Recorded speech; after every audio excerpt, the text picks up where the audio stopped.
Thanks for that introduction, because yes, I really started to think about putting a sort of theoretical perspective onto the Ice Age in relation to that Ice Age art exhibition at the British Museum, which, even though it was curated beautifully, I don't know how many of you actually got to see it. It was an amazing show when the Venus of Willendorf came and paid us a visit. I know that one of my ex-students, Francesca, has just been paying a visit to the Venus of Willendorf in Vienna in her red room.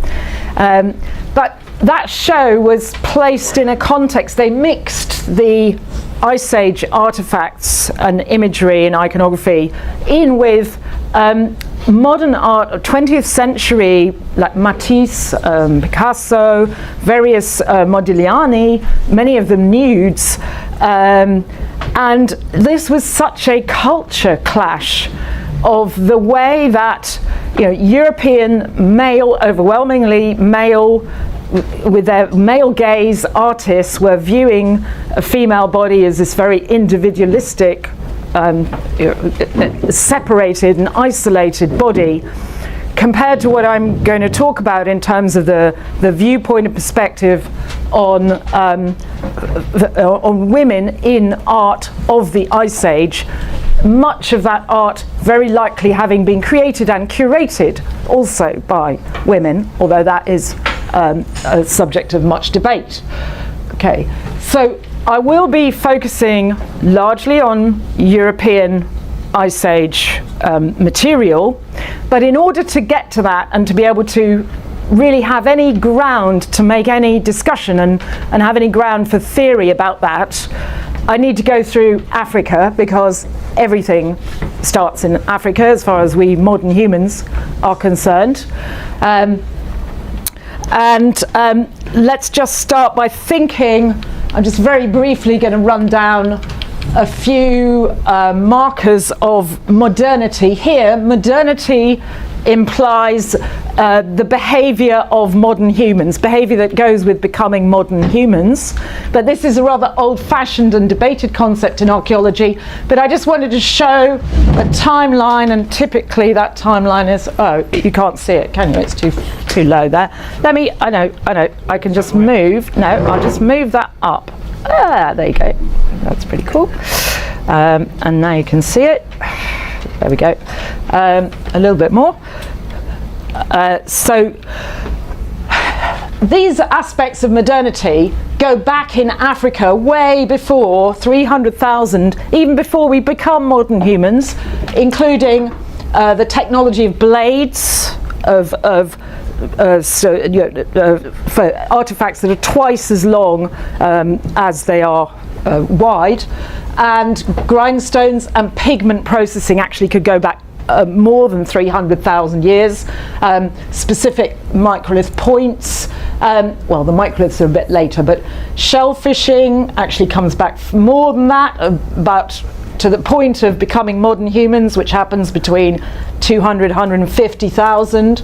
Shellfishing with, in fact, pigment, ochre crayons and so forth, they would come here. Some microliths are coming back over there. So we go back in Africa, this all goes back, it's older.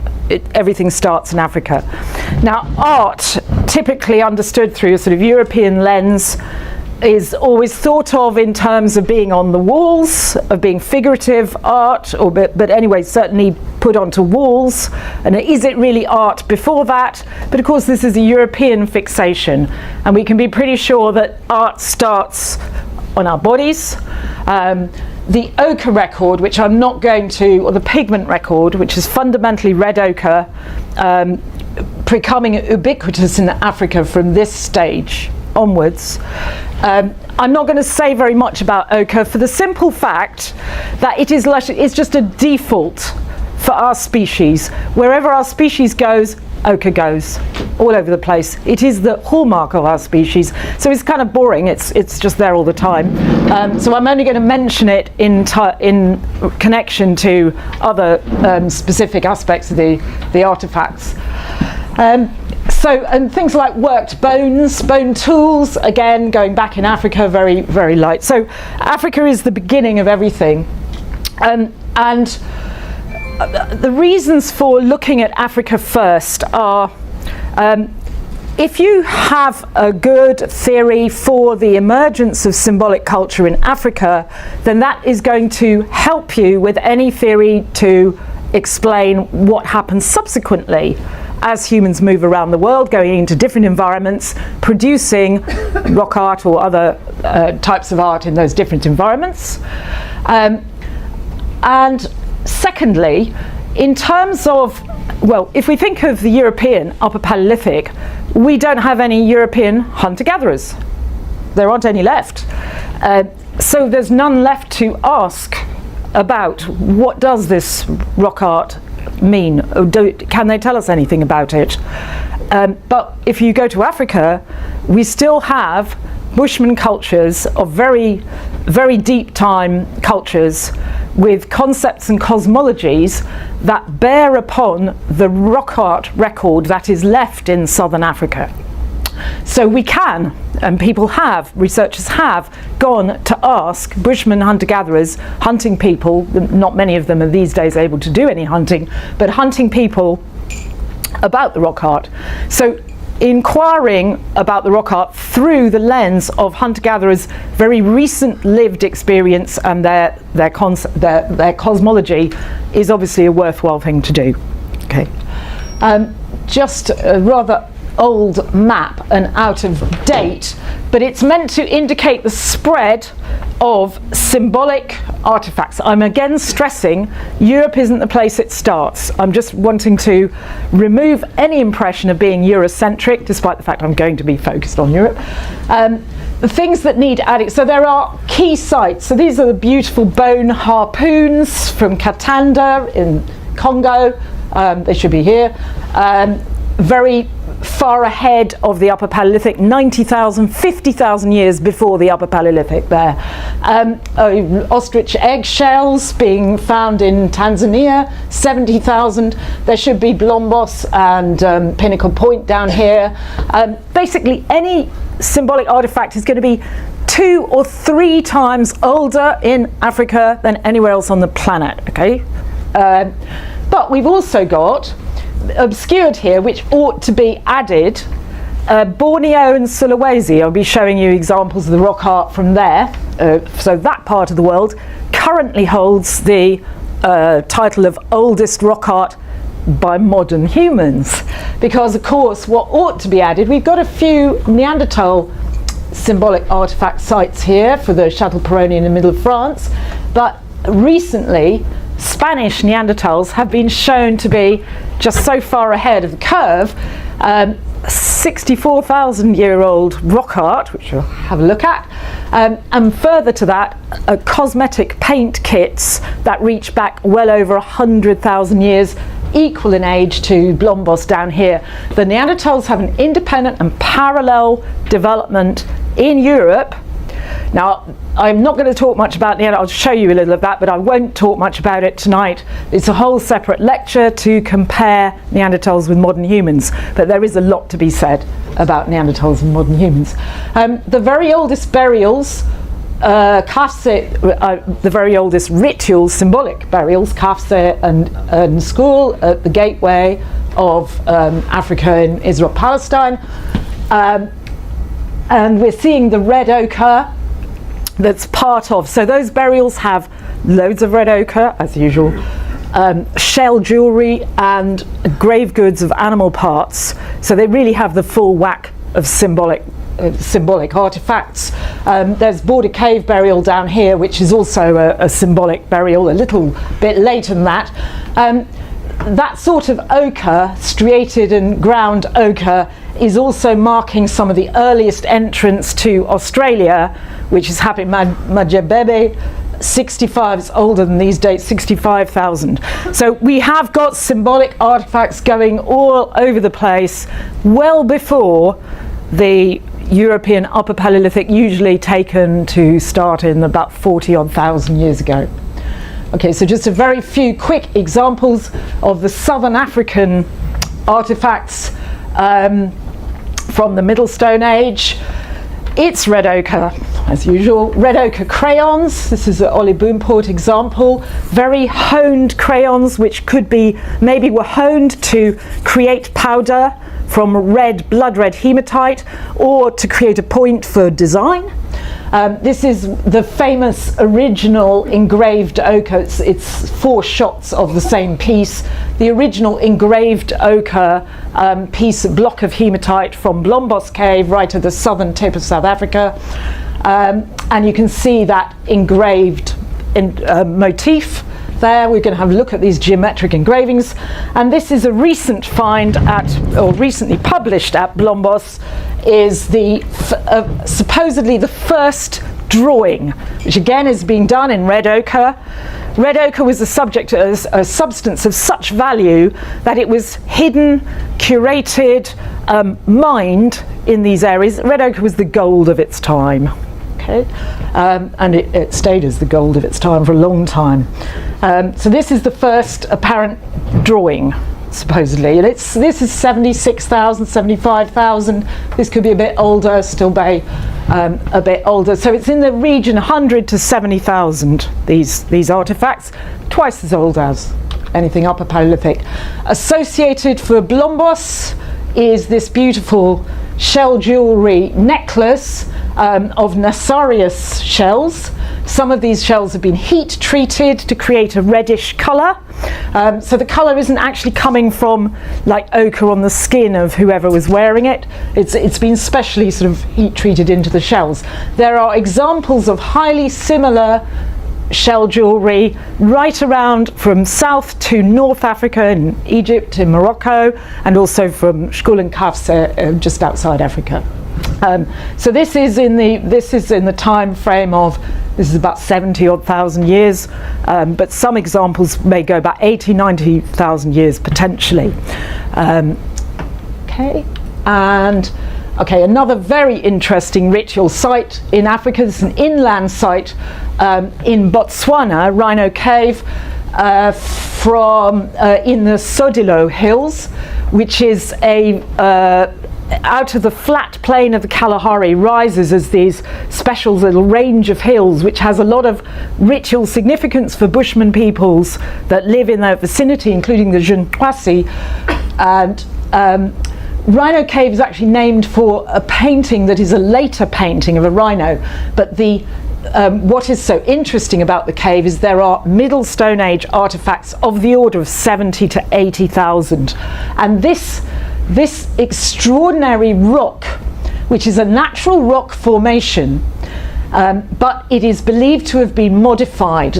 It's not necessarily easy to see on the photo, but it's had ground cupules into this huge great rock, which in certain directions of sunlight create a scalar effect. And if you can see, there's a kind of eye and a mouth, and it has been argued that this is a serpent, it's a mighty snake.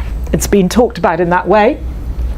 Jintwa people who've been in the area for many, long time refer to the site in terms of magic for hunting and snake magic. There is an enormous amount of mythology concerning snakes and serpents around that. So that is, Sheila Coulson, the Norwegian archaeologist, has talked about this as a ritual site with that serpent rock.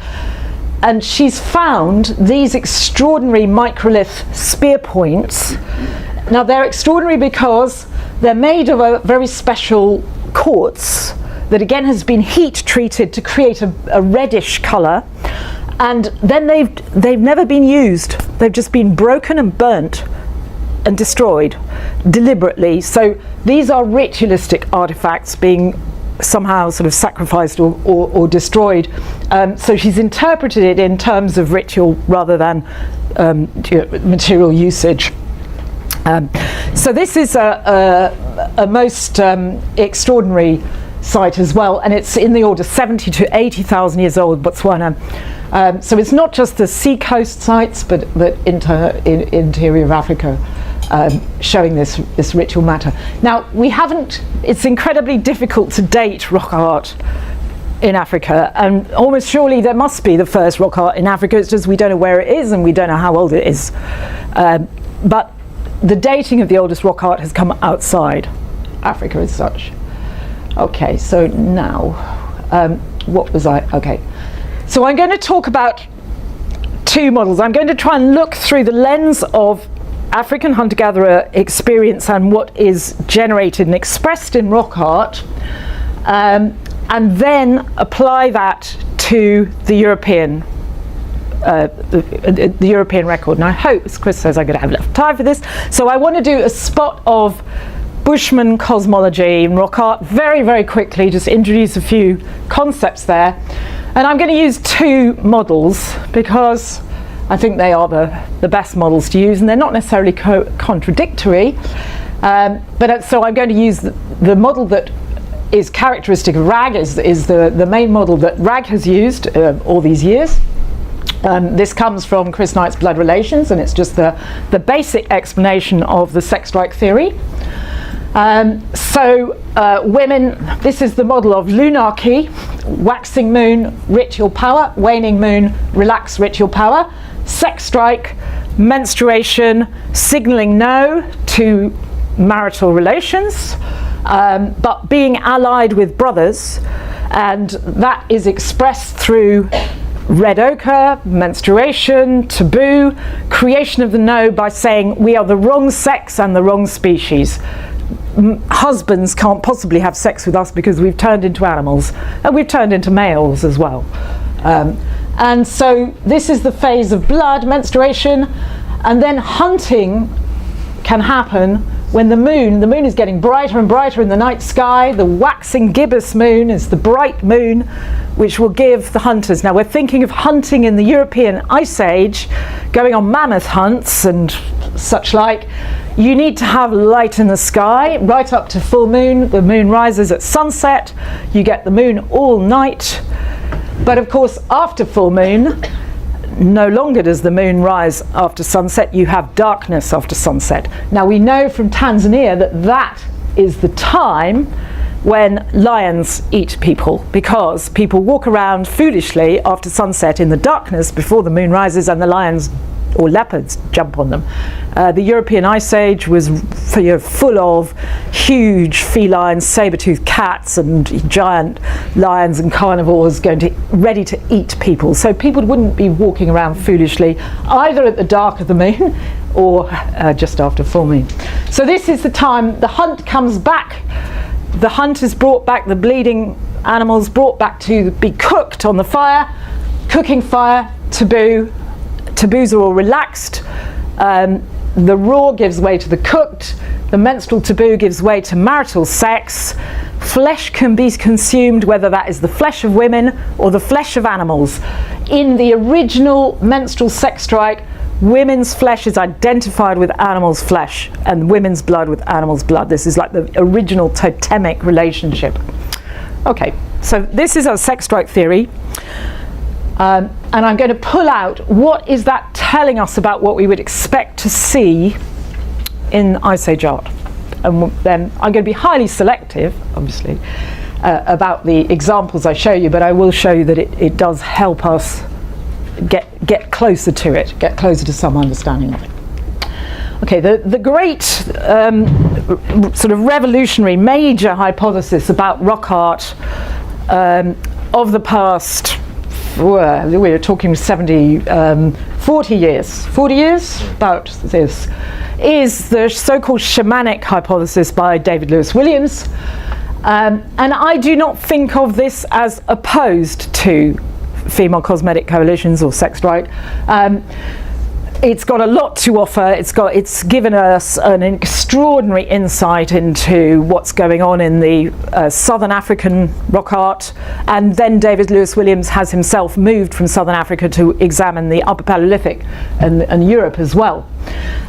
In his first, so what is the shamanic hypothesis in brief is that David Lewis Williams and his colleagues have understood the art of Southern Africa, the Bushman art, in terms of religious experience of the different Bushman cultures in their healing rituals. And that through the experience of healing dance, which has been called trance, we're going into altered states of consciousness. The shamans or healers have visions and hallucinations, so-called entoptic imagery. It's a neurophysiological model that then meshes with cultural entities. So entoptic imagery is the imagery that comes up between the optic nerve and the brain and the conscious thinking brain. It comes up with geometrics, zigzags, dots, squares, various images that kind of float in front of the eyes, and then after going through a kind of a trance state or an altered state of consciousness, a sort of vortex, shamanic vortex, it resolves into, it's construed into culturally meaningful entities. That they often take the form of animals or various entities, sorcerers, tricksters, various whatever it might be. Now, provocatively, I've put up the shamanic hypothesis with what I can see as images of menstrual ritual. And the reason I've done this is because originally, when David Lewis Williams first examined the son, Bushman rock art, Khoisan rock art, he was arguing for this particular image, for instance, which is from the Drakensberg Mountains, Fulton's Rock. He was decoding it as an image of a menstrual ritual with the girl inside the hut, and the dance of the menstrual ritual, the characteristic dance, which is known as Elan Bull dance, being danced around her, and he interpreted it in these ways. And he aligned the ritual power mobilization in menstrual ritual and in the boy's first kill ritual, when the boy first killed an eland, the eland sacred animal we'll talk about, and the healing dance ritual. He saw them all as parallel processes. But subsequently he decided, no, actually not. It's all about healing. He left aside the gender relations, he left aside the gender and initiation, of which there is so much discussed in the mythology of these groups, in the ritual practice of these groups. Menarche ritual is the primary site for the use of red ochre, for instance, and there is demonstrable continuity of that over many tens of thousands of years. So David Lewis Williams decided instead, no, you can see it's structured in almost the same way. You have somebody being healed, placed inside a kind of shelter, some sort of shelter from the wind, and then the healing dance, which is a circular dance, circular framework with people singing in the outside. Then it looks like it could be the same thing. So he says, no, actually it's a healing dance. He changes his mind. And then subsequently with a colleague, Thomas Dowson, he starts interpreting a figure like this. I hope how clear it is to see her here, saying this is the visual, the hallucinations arising as a result of shamanic visions and shamanic healing. So this actually, that tells, you're just sort of left wondering, well, where's the bows and arrows, and why is there ears here, and what about all this sex stuff, what about all this red ochre blobs of power here, and others have said, well, but you're leaving out far too much, you're not explaining so many aspects of this. So if we look at this instead as I don't want the word instead, if we look at this as a menstrual maiden in initiation, her first menstruation ritual, Kalahari first menstruation, a girl in first menstruation would have the Elan Bull dance being danced. She would be in her menstrual hut. She would be at one point given weapons, bows and arrows, the only time she would ever touch the weapons, the arrows, because her menstrual blood would destroy the poison. You can see these hunters have taken away the arrows from her because her blood power would destroy that poison. So I'm able to start explaining this one and that one by making the reference to menstrual initiation rites. So she goes through a drama where she is a hunter and she shoots with a bow and arrow to give it luck. In here she becomes both the Elam bull, but she is also the hunter of the Elam bull, that's actually the Elam bull summoned by her potency during this ritual. And here, look at this, the gender. What is the gender of this entity? Clearly there's an animal head. I'm calling her she because she's very fat, and that fatness is a female characteristic for Bushmen. But look, there's a vulva, but this is a bit of a penis. Isn't that a penis? So we've got like two sexes packed into one figure. We've got a human and an animal in one figure. We've got a prey and a predator in one figure, a hunted and a hunter, and a male and a female. It's like a total, unity of opposites in there. Now, when David Lewis Williams says these are referring to trance, I believe him. But they're also referring to gender rituals as well. And the reason I'm saying that is that for the Bushmen, it's not one thing or the other thing. Menstrual healing trance and menstrual ritual will refer to each other. And I'm going to show you what that looks like in Bushman rock art. Here we have another example interpreted by Peter Garlake, a student following Lewis Williams. And he again interprets this in terms of trance. And okay, we've got all these great, this is red ochre, and that's sort of black dark ochre that's been superimposed. Great red lines of potency coming from where? Okay, between the legs, okay, right up, straight through the horns of these great antelopes, okay, right, this is healing dance, right, okay. These are definitely showing indicators of trance because they're bleeding from the nose. We'll talk about that in a minute. And look, Garlic cuts off the image. Look what she's got. I'm going to compare this image, thousands of miles away as it is, and thousands of years different time period as it is, subsequently with a very famous East European Upper Paleolithic image, the Venus of Losel. It's almost exactly the same iconography. And so she's got this sort of rattle that's shaped in a sort of lunar crescent form. The lunar waxing moon would apply to a Bushman menstrual girl. It's the timing of her release from menstrual seclusion is the waxing moon. So this, if this is trance or healing dance, well, it's bloody powerful, menstrual power as well. The two things are being equated. Look at this.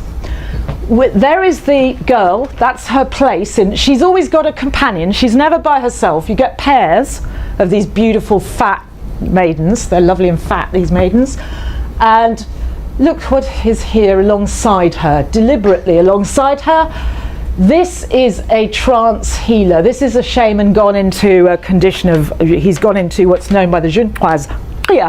He's just died. He's died before he can start to heal, and he's stuck with arrows. He's shot with arrows of healing, which is the idiom of being shot in the stomach with these arrows, and then the energy, this huge energy as it's called by the Jinquasi, starts rising up the spine and comes shooting out of the top of the head, and then the healer's kind of goes into this here's a Jinqua healer here going through the experience of and as soon as he's coming round, everybody kind of helps him. He's shivering, he's shaking, his legs have wobbled, the whole work, he's shaking. Shaking is actually the core of the experience. And then so he emerges from that. He can see properly.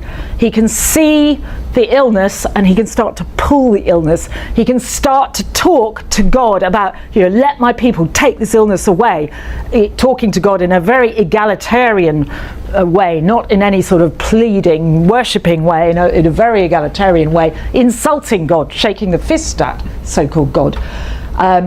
So that is a picture of the same pose. That is a healer right against, juxtaposition against the menstrual maiden. I am saying that the Bushmen are making an equation of these forms of potency. They are in the art talking about healing in terms of menstrual ritual, and menstrual ritual in terms of healing. It's not it's this or it's that. They are constantly informing each other. And these two examples, I should say, these are Zimbabwe Bushman art. They're not South Africa, it's Zimbabwe. And these examples are many thousands of years old because they're coming from Bushman cultures now extant. There are no longer any Bushmen in those areas. These are as they are on the rock panel of the Matapos Hills, the plateau of Zimbabwe. These are I've put deliberately against each other, so that's an artifact. That's not how it appears on the rock, but they are saying the same thing.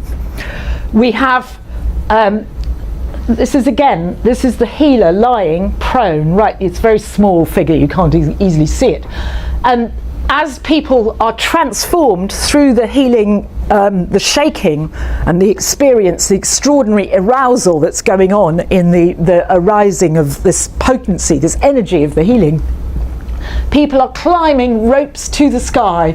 You can see how these ropes become this giant serpent, and the people are just lost in the folds of this serpent. The serpent right at the top with its ears and its nose and its nose bleeding, and there's some giant entity. So this god is actually, well, what sort of god is this entity? Again, the potency is coming from, right there between the letters. So. And we've got this zigzag. So here it's this folds of the snake going like that, or this zigzag potency, periodicity again. So trance experience, the people going up and down. Now what is that place? In the understanding of the Kalahari Bushman, this is entry to first creation, the first order of existence. So we're going from the mundane world, which is second creation, into first creation here, to talk to the gods on absolutely level terms about, you heal my people, you let them go, you cure them now. And first creation is the time before time when there is no death, no sickness. So in order to heal, you need to re-enter first creation. The trickster is the entity. I mean, this is our tricksters, the hare-headed being, menstrual, gender ambivalent creature. Tricksters are very gender ambivalent. Governs the entry to first creation. In that time before time, people had eland heads. Some of these people will have eland heads, but that's quite a good eland head. So this is it's just an equation that the potency of menstrual ritual and the potency of healing ritual, potency in the parlance of the jeune place, is all the same potency. And I'm saying this is very important for us to remember when we're looking into the artifacts of the Upper Paleolithic, if we ever get there. So let's get there. And shall I just read? I just want to say something about the eland. Maybe I'm going to skip. I hate this rushing. Just hate this. I want to read. This was the first piece of Bushman rock art, transcribed and drawn by a European person in 1874 or just before, by James Orpen in the Drakensberg. So we have been seeing rock art. Well, we saw some from Zimbabwe, but also some from the Drakensberg Mountains near Lesotho. And he asked, he was very sympathetic with the Bushmen. The Maluti Bushmen, the mountain Bushmen of the area, were being hunted to extinction at the time by the farmers coming into the area. And King was the young guy who gave a narration to James Orpen about what is this? What do you understand by this? So he said this. Let's just hear what he said. The men with Reebok's heads, so Reebok's are little antelopes, so these are antelopes here, and the tailed men live mostly underwater. They tame elands and snakes. That animal which the men are catching is a snake. They're all underwater. They are people spoilt by the dance because their noses bleed. Kagan gave us the song of this dance and told us to dance it. And Kagan is the name of a trickster. It's a very well-known name of a trickster in the southern area of the Bushmen. And people would die from it. It's describing the death of trance and death of healing. And he would give charms to raise them again. It is a circular dance of men and women following each other. So women are dancing too. Women often sing instead of dance, and it's danced all night. Some fall down, some become as if mad and sick. Blood runs from the noses of others whose charms are weak, and they eat charm medicine in which there is burnt snake powder. So it's just giving us some inkling of the symbolism and the underwater. It's definitely making it clear that these pictures are referring to the experience of the healing dance, and that was that testimony of the young Maluti Bushman King to James Orpen was really the basis for David Lewis Williams to confirm his supposition that we're looking at art of religious experience here, which incredibly up until the 1970s very few people were willing to acknowledge about Bushman rock art. Okay, the major symbol that unites the girls' menstrual ritual and the trance or healing dance is the symbolism of the eland. So the girls' menstrual ritual is the eland bull dance. We saw the image of Fulton's Rock, which really is, I believe, a depiction of eland bull dance. And she herself, the girl in menstruation, turns into the eland bull. She metamorphoses into the eland bull. And the women around her are pantomiming mating with that bull. But this depiction, so these are people with eland heads. By re-entering first creation through the healing experience, people recover their eland heads. They start to metamorphose. We have the sequence of metamorphosis into eland, and the culmination as the energy rises and as the healer goes into his altered state of consciousness is understood. The metaphor is the death of the eland. The eland is shivering and shaking and bleeding from the nose, and his hair is up on end. And so we can see here some examples of this sequence of the transformation of the healer into eland, and then the sort of takeoff, the bleeding, the shivering, the shaking, the sort of energy potency coming from the back of the neck as it's conceived, a special spot on the back of the neck where it comes. So these are stages of transformation into trance. Just nip back onto the same thing is happening in these tiny little figures. They're being metamorphosed, and we're going to see some of that in the Upper Paleolithic. Okay, so now where are we gone? All right, so that was my tour to Africa. I'm going to have to take a bit longer, sorry. So let's now just start to look at rock art as such. From the dating on Bushman rock art is very difficult. Much of what I was showing you is within a few hundred years. The Zimbabwe art, some of that may be thousands of years and could almost be as old as some of the most recent Upper Paleolithic, potentially, but it's very hard to date. What is believed to be the oldest human modern human rock art is now sighted in Borneo. It's only recently this was announced, this discovery. I don't know if you can see, there's a beautiful cow down here. So this is seen as figurative art, the realistic depictions of animals. And so this is the oldest figurative art, so called. I'm not clear what this entity is here exactly. And these handprints could be as old as 50,000. These negative handprints, we'll see a lot more of these. Not far, well, they're really outposts of the Southern Asian expansion of modern humans. For anyone who's not clear, modern humans are emerging from Africa, or they're starting to pop outside of Africa, maybe 100,000 years ago. Skull and Kafse as an example. But the major migration out of Africa is probably coming closer to 60, 70,000 years, where people are moving around the Indian Ocean. So they're coming into the areas of Borneo, Sulawesi. Well, we know that they're getting into Australia, 60, 65 maybe. So this rock art, again, Sulawesi, beautiful pigs, hands, and so on. Now this is older than the oldest rock art of the Upper Paleolithic, apparently. But of course, this has all been trumped because, we're going to come to the Neanderthals in a moment. I'm just showing you what is the oldest. We've got a date in Africa. This isn't actually, this is engraving on portable stone rather than a cave wall.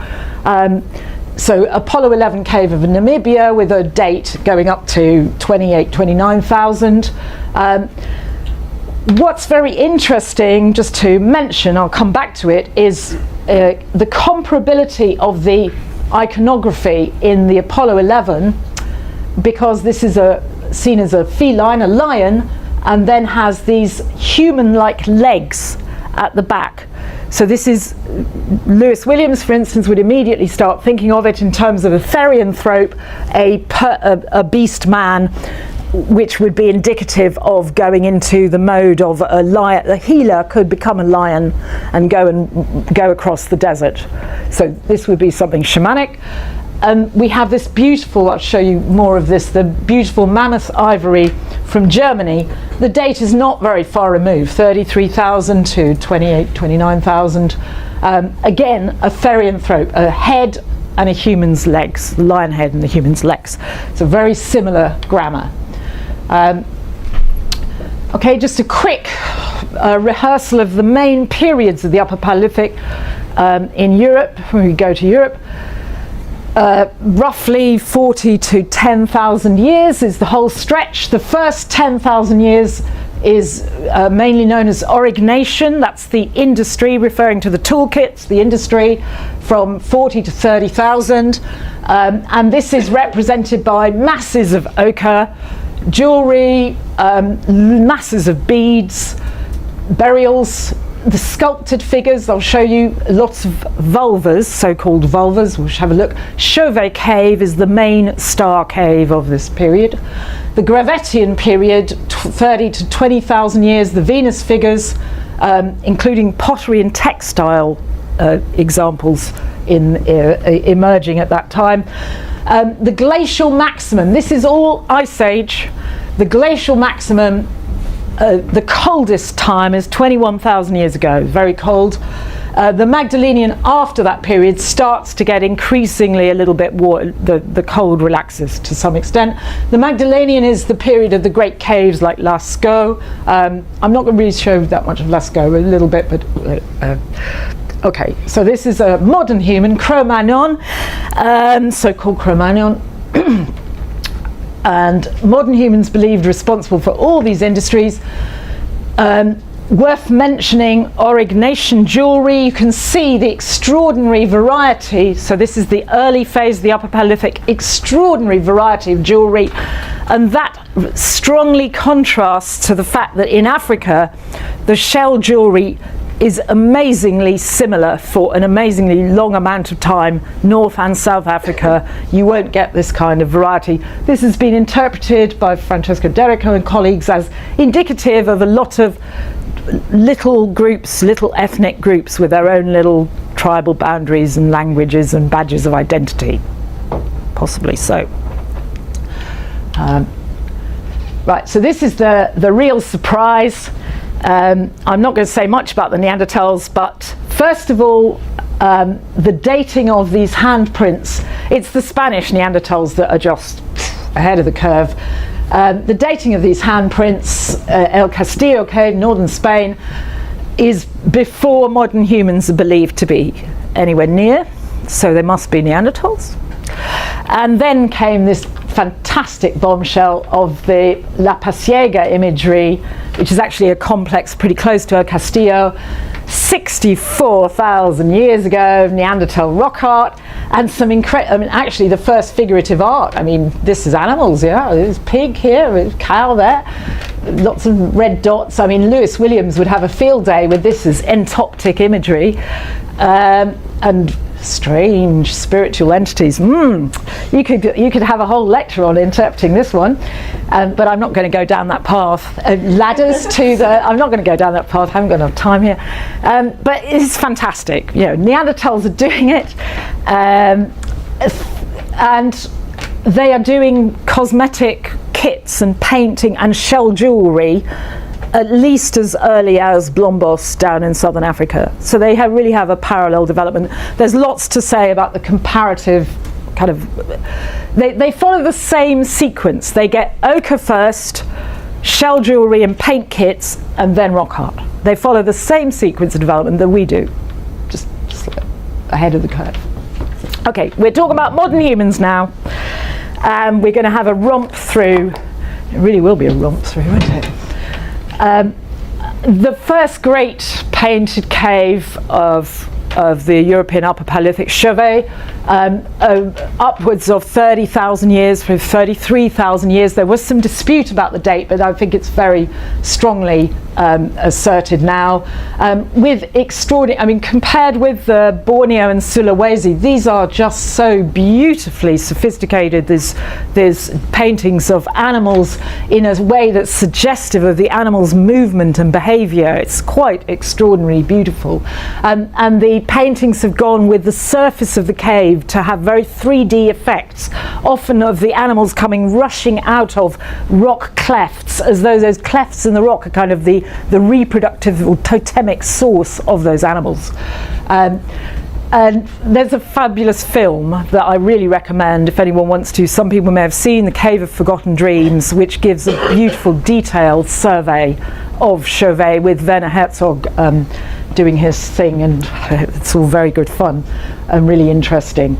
Now, there's no human beings in Chauvet except this.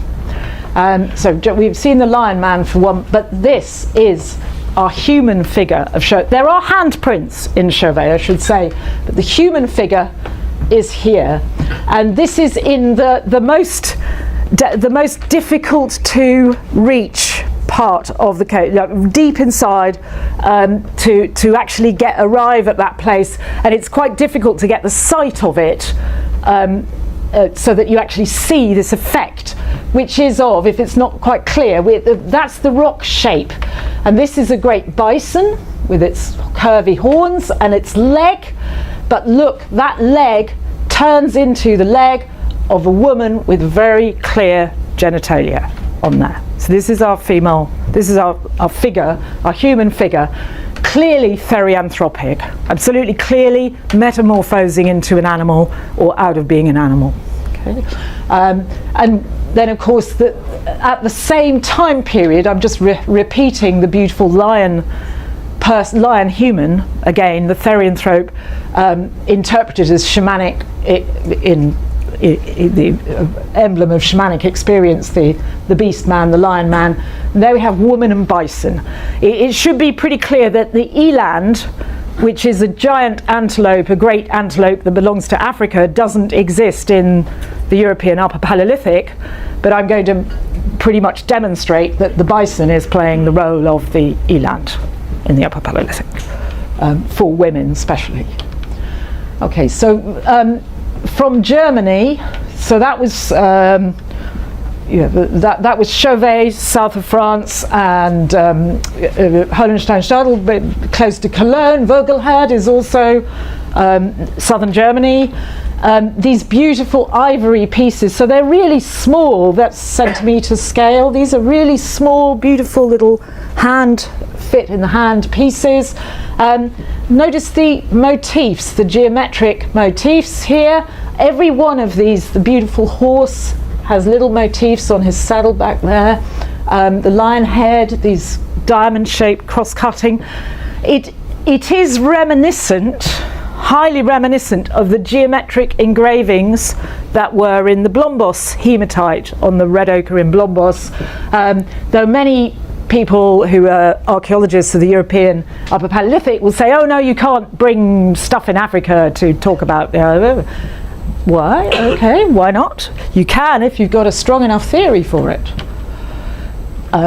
Characteristic of the Aurignacian are figures that have been termed by experts like André Lereux-Grand as vulva figures. They are very evidently, I mean, we've seen one vulva figure already in Chauvet Cave, and that's pretty evidently so. And these come in various forms. Nearly all these red ochre, or else they actually get ground into rock or into plaquettes. So this has been that's taken a lot of work. This triangle made as a kind of emblem of female sex, ground into the rock. It's taken a lot of work to do that. Here, just maybe I can there, if that helps. And these different sorts of shapes with sort of rounder forms. Some of these could be quite enigmatic. Are they a shape of a female sex, or are they hoof prints or animal tracks? And again, I would assert with the Bushmeat that they can change. The woman becomes the animal, the woman becomes the animal.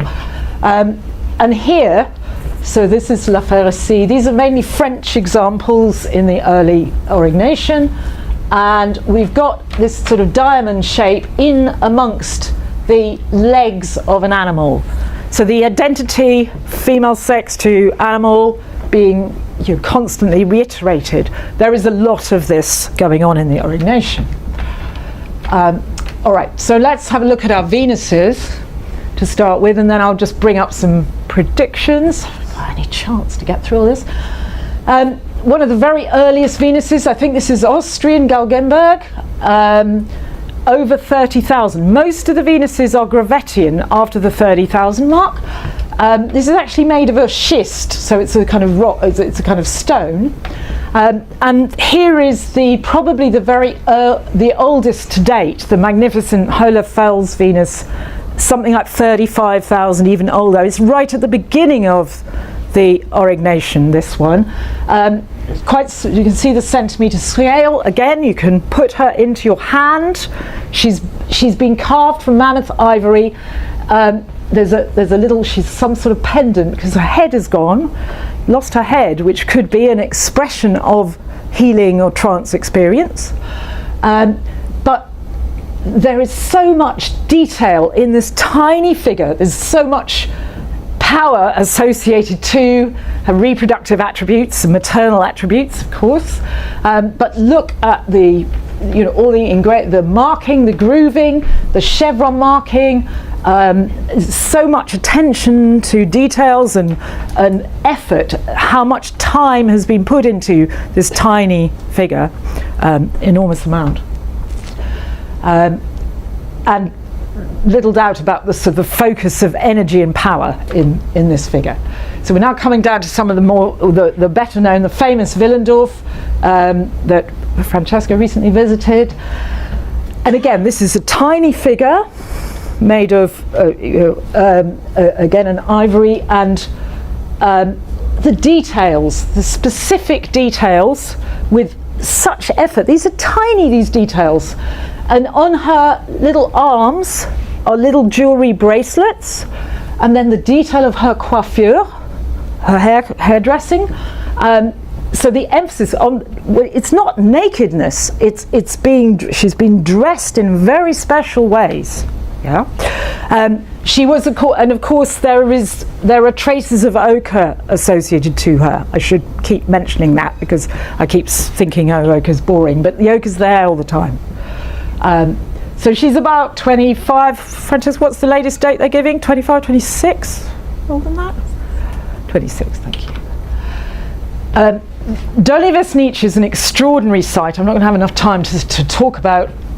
But this is Dolní Vesnice is giving us, so this is Moravia, southern Czechoslovakia, on a mammoth migration route, which would have been one of the richest, most abundant big game hunting areas of the whole continent.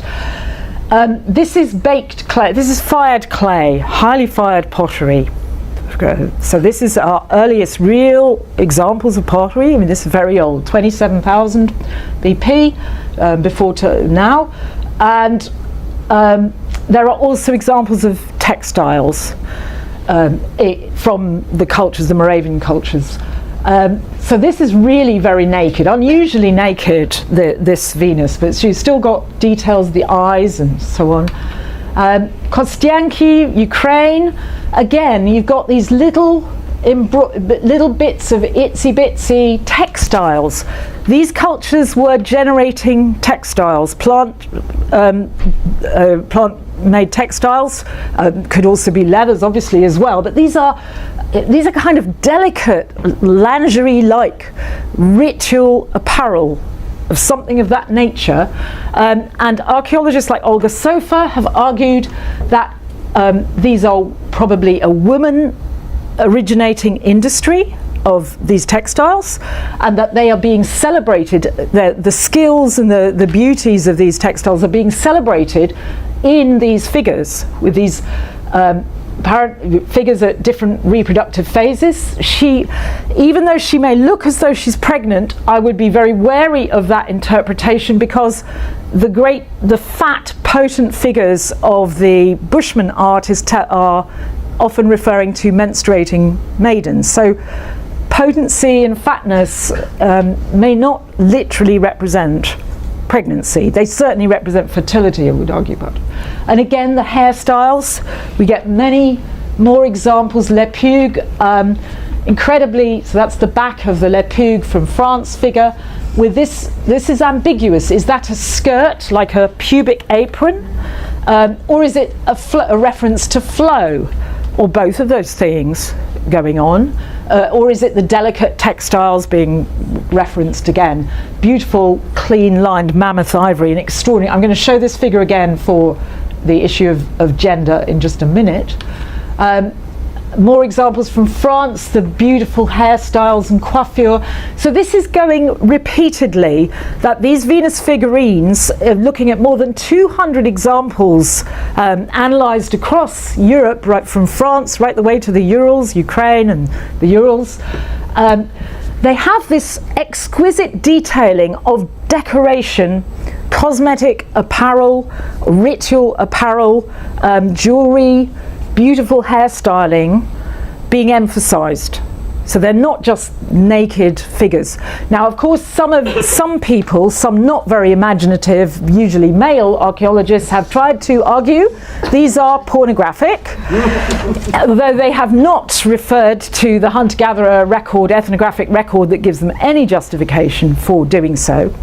In my work with the Hadza, I've come across Olenaquete dolls, which are clay fired. They are a special clay, I'll talk about it in a moment, but they would be somewhat similar in terms of the baked clay of Dolní Vesnice, and they're made by a woman's relatives for a young pregnant woman, fundamentally, and they're made of a very special clay which is taken from termite mounds. The association with termites is of fatness, plenty, fertility, basically. And what happens when they've baked these in a sort of hearth fire with this special clay is the weight of the doll, when it's wrapped in a cloth, is almost like the weight of a young baby when it's born, and it's got a skin texture that's almost like, so it's like the woman is carrying that doll as a sort of practice of her habits when she's got that baby with her.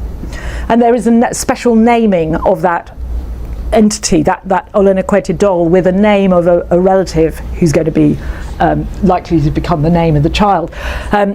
So this does not look to me like something these are not pornographic objects, just that.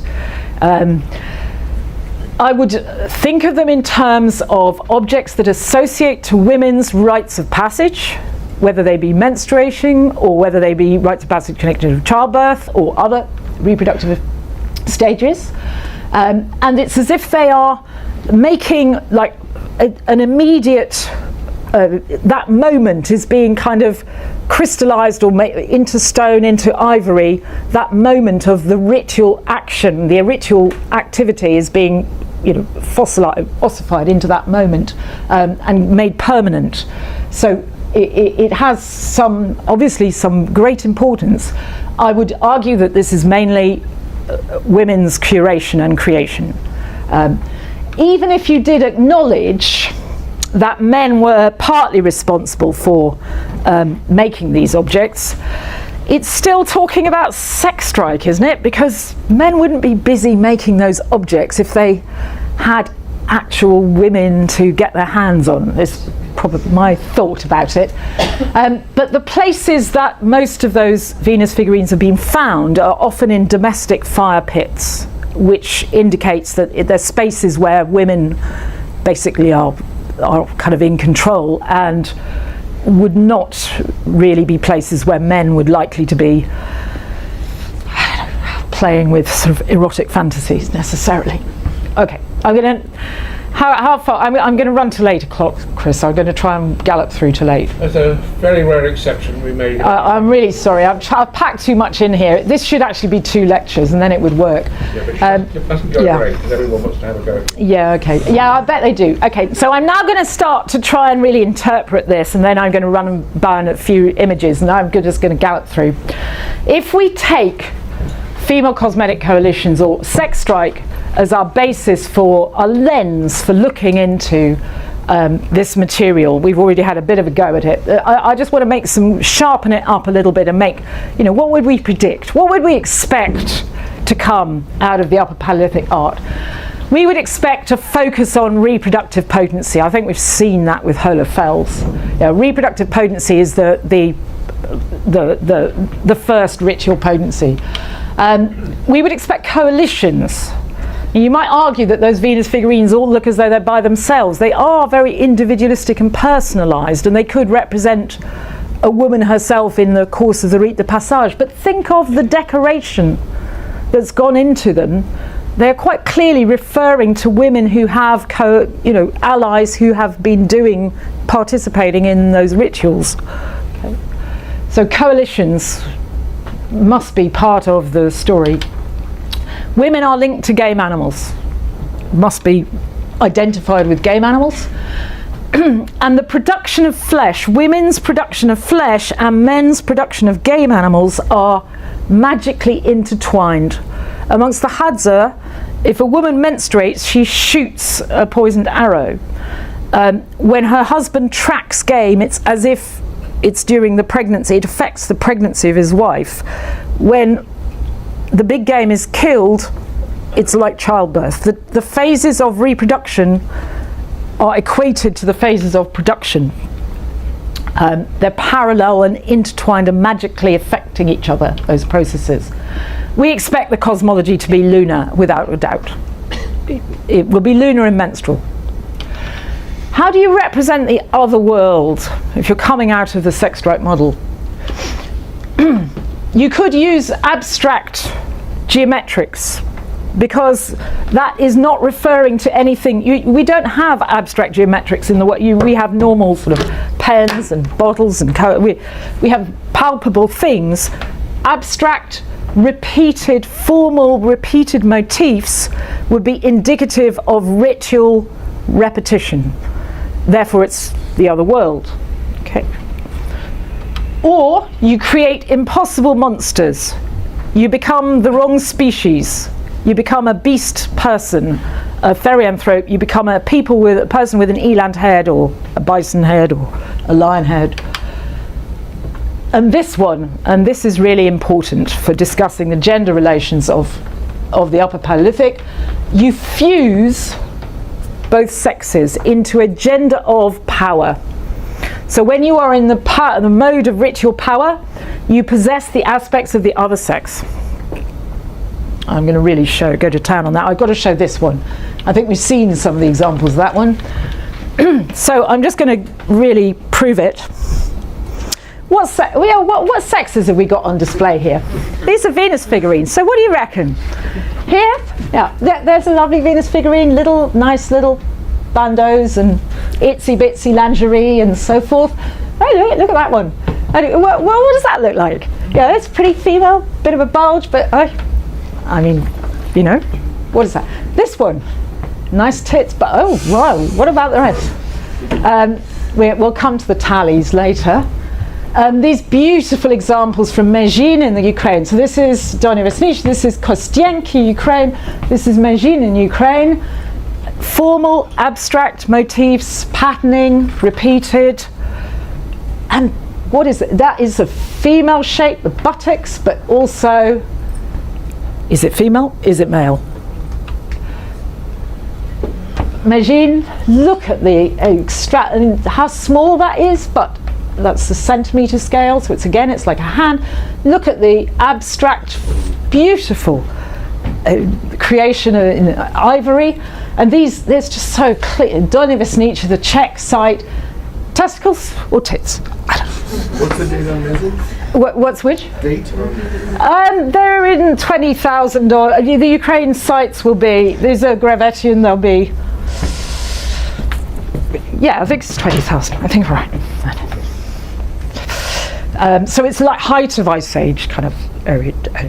Donivesnich is earlier than that. Mezhin isn't that far after Donivesnich.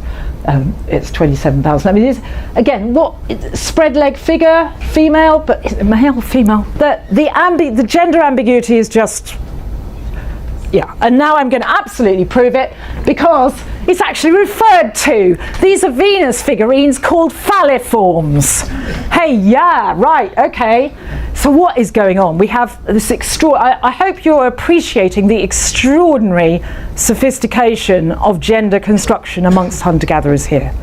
Ritual power is expressed with these double sex. Now, if you're thinking back to the Bushman, the girl with the bows and arrows and these penises and vulvas, yes, quite. So they can tell us about what's going on with that.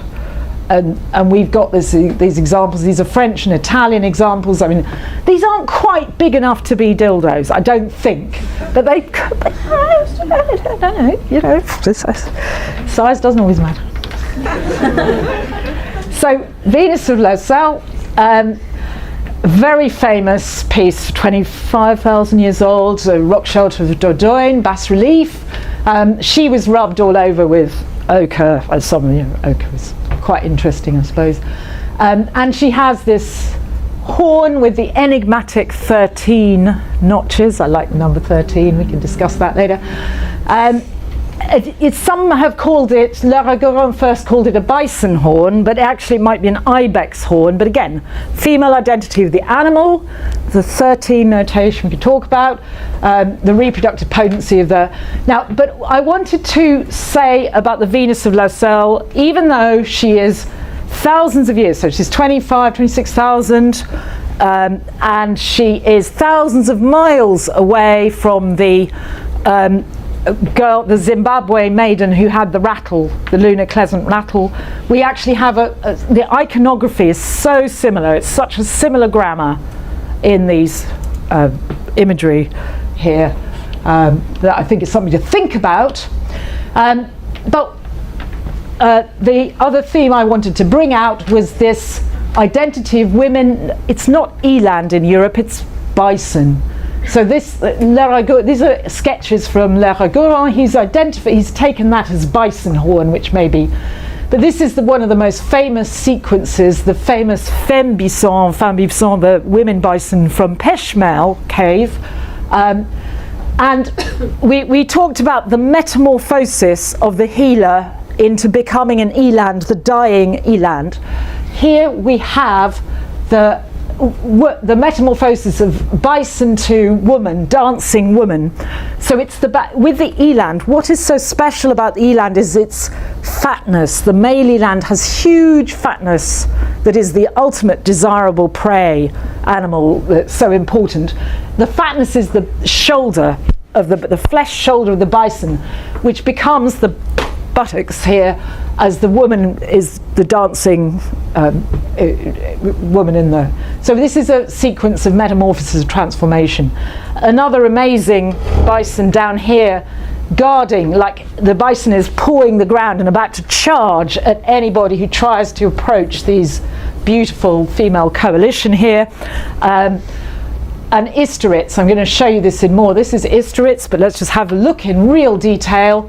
Isteritz is a ivory blade, and two, sort of north of Spain, and two sides. And this is Magdalenian, it's about 15,000 years. It's quite relatively quite recent.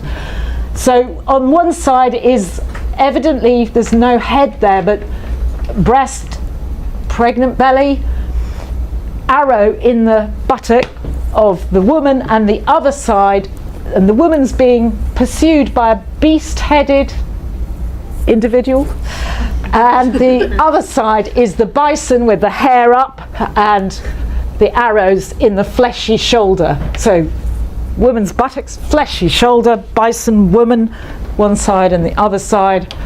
Very nice one. Okay, if we come to the shamanic hypothesis, I would run the shamanic hypothesis past all of these imageries, but I would not lose hold of the gender ritual aspect at all, because they're bound to both be operative. But here we find in the Peshmerl, the beautiful horses of Peshmerl with the handprints. Peshmerl is the one where the women bison transform into women and the women to bison. And we have these extraordinary male figures shot with arrows. So this is very similar to the Zimbabwe fat maiden with her lunar crescent right next to the male figure shot with arrows. And we have another example in Cognac, not far away from Peshmerl, both on the edges of Dordogne, the Lot region, these caves.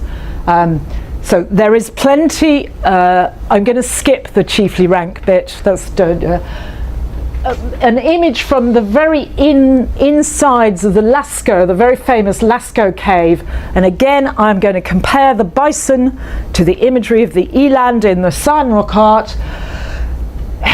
This bison here is losing his guts, dying of a wound, hair up erect, blood streaming from the nose, and there is the mighty hunter or the shaman going into something like the state of trance that we saw of the healer lying on his back for the Jeune Troisi.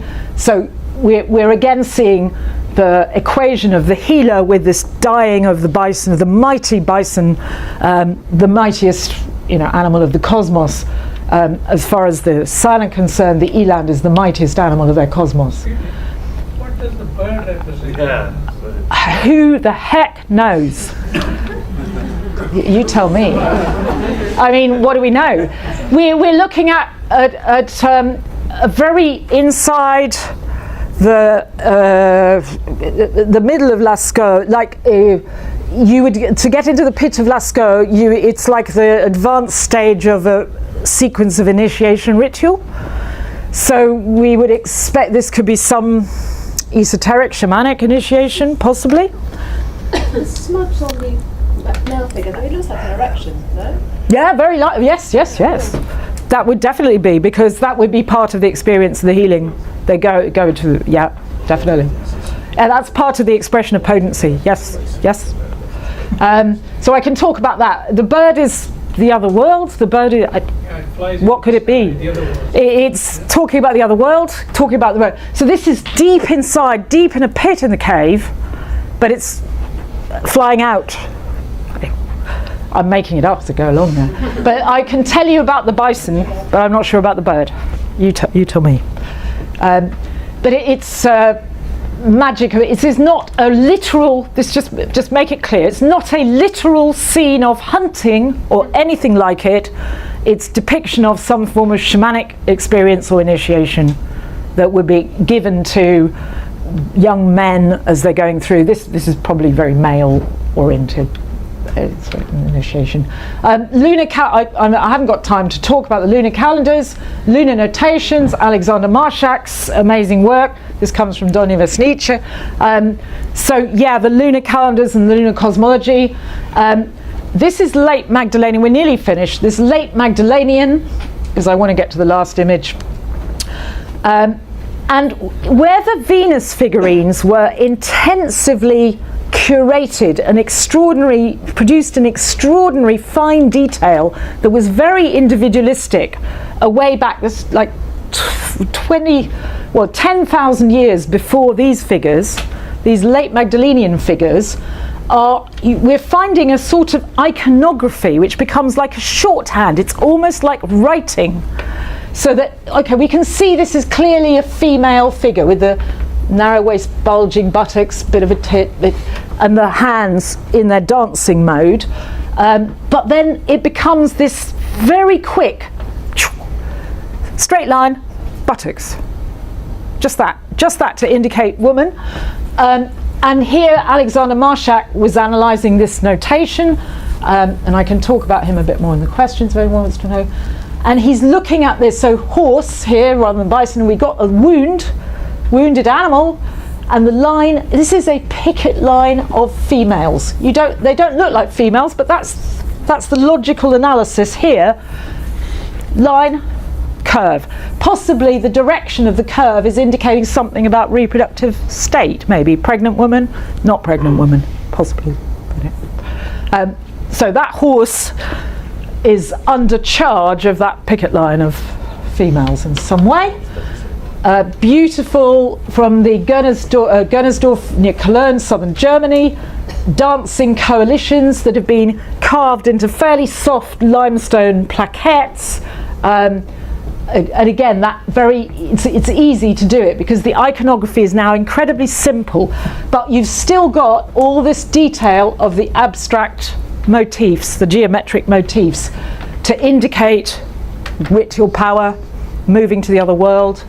And just to note that the women have babies on their backs. They're dancing with their babies. So it's not pornography. Sorry? It's not pornography.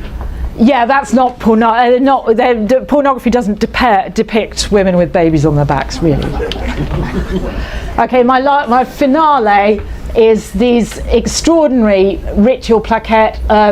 Well, that's Gunnersdorf, the row of dancing women, but this is La Linde from the Dordogne, France, and the incredible shot provided by Alexander Marshak let us use this photograph before he died, which was very kind of him. And it's groved and ground into limestone, so it's portable art. It's not art on a wall.